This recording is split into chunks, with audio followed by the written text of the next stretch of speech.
പരമോന്നത നേതാവ് ആയത്തുള്ള അലി ഖൊമേനിയുടെ ശവസംസ്കാര ചടങ്ങിലേക്ക് പ്രധാനമന്ത്രി നരേന്ദ്രമോദിക്ക് പിന്നാലെ ഇപ്പോൾ കോൺഗ്രസ് ബി.ജെ.പി നേതാക്കൾക്കും ഇറാന്റെ ക്ഷണം.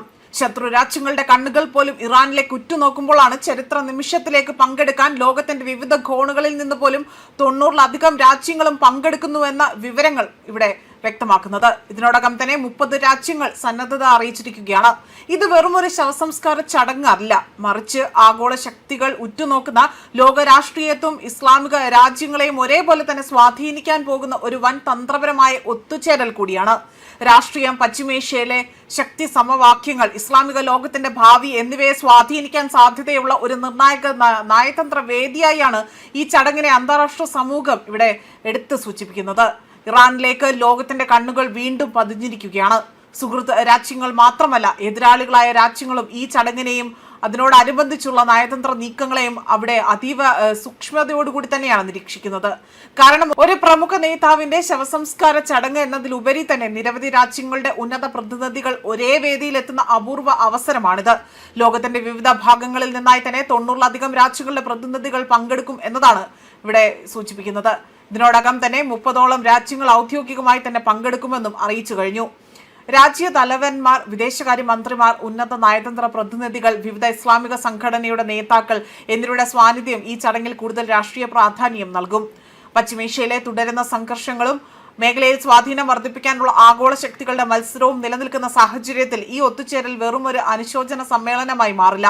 ഭാവിയിലെ നയതന്ത്ര ചർച്ചകൾക്കും പുതിയ രാഷ്ട്രീയ സന്ദേശങ്ങൾക്കും വേദിയാകാനും ഇവിടെ ഇത് കൂടുതലായി തന്നെ പ്രയോജനപ്പെടുത്തും.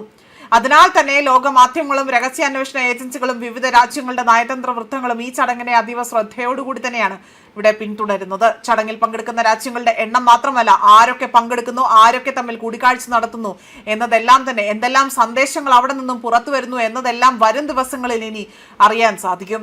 പ്രധാനമന്ത്രി നരേന്ദ്രമോദിയെ ഇറാൻ പ്രസിഡന്റ് മസൂദ് പെസൻഷ്യൻ കഴിഞ്ഞ ആഴ്ചയാണ് ഇറാനിലേക്ക് ക്ഷണിച്ചത്. എന്നാൽ മോദിക്ക് പകരം വിദേശകാര്യ സഹമന്ത്രി പവിത്ര മർഗരിറ്റിയാണ്.